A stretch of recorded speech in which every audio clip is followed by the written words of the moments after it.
Are postal workers shooting themselves in the foot with further strike action? Postal workers are going on strike. Are they shooting themselves in the foot? Alan Johnson, of course, led the Postal Workers Union for 3 years. Are they shooting themselves in the foot with this action? Two things come to mind. A, we live in Beverley, which is the edge of a quite rural community where people are quite disadvantaged in terms of their ability to communicate.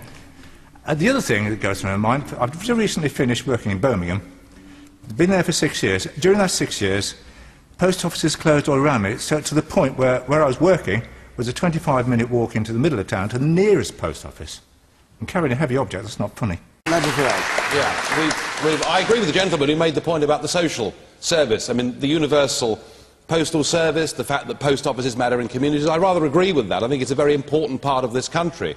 It's been there, you know, for 150 years. With the implication plus. It should be subsidised. Are you in favour of that? However, well, let me just tell the untold story. And the untold story that, of course, these parties will not talk about is that as a result of 2 European Union directives, one of which was proposed, one of which was proposed by a Labour MEP. I know you don't like that fact, but it's true.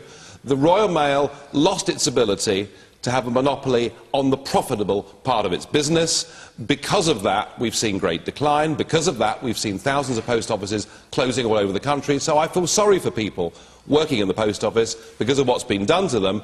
But we are where we are. And the questioner asked, would they be shooting themselves in the foot? I would have thought the timing of this, right now, with the big Christmas contracts about to be booked, I would think it would be absolutely suicidal if there is a prolonged industrial action by the post office workers. It would be a catastrophe for them, and I urge them, difficult though their plight is, to sit round the table, thrash out a deal, and not to go on strike, because they'll be the losers. Is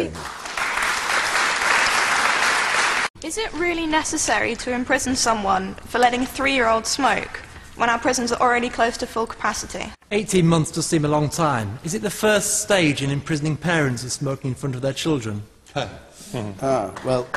Nigel Farage. Well, I'm probably the only smoker on the panel, so it's probably a good one to answer. Yeah, I mean, they're demonising smoking in every way, and I think in most cases most unnecessarily. However, this is slightly different.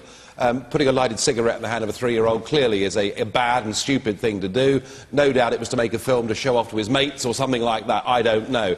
I wouldn't have thought 18 months in prison was the answer, especially when we read in our newspapers every single week of people who've committed violent crimes, sexual crimes, have served pitifully small terms in prison and come out and re-offended. So the real answer is we've got an increase in the criminal base, Norman, in this country. Maybe some of them shouldn't be there, but there is a big increase in the criminal base. And personally, I have to say, I feel that we need to build a lot more prisons and put a lot more violent offenders away for far longer than we're doing right at the moment. Point from you, sir, and then we're gone. Yes. Yeah, I'd like to ask, why is it after 8 years we're still playing catch-up with troops in Afghanistan? This is in the light of this week's announcement by the Prime Minister that 500 more troops were going to go to Afghanistan as long as they...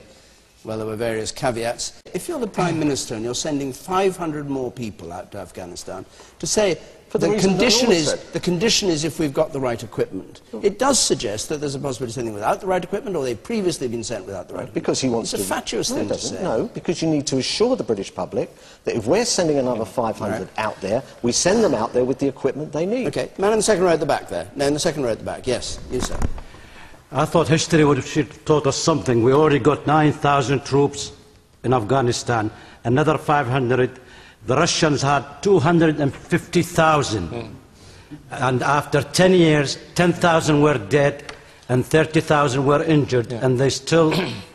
Then nothing happened about Afghanistan. And your view is what, as a result? My view, I think we should pull back and get our troops back. All right.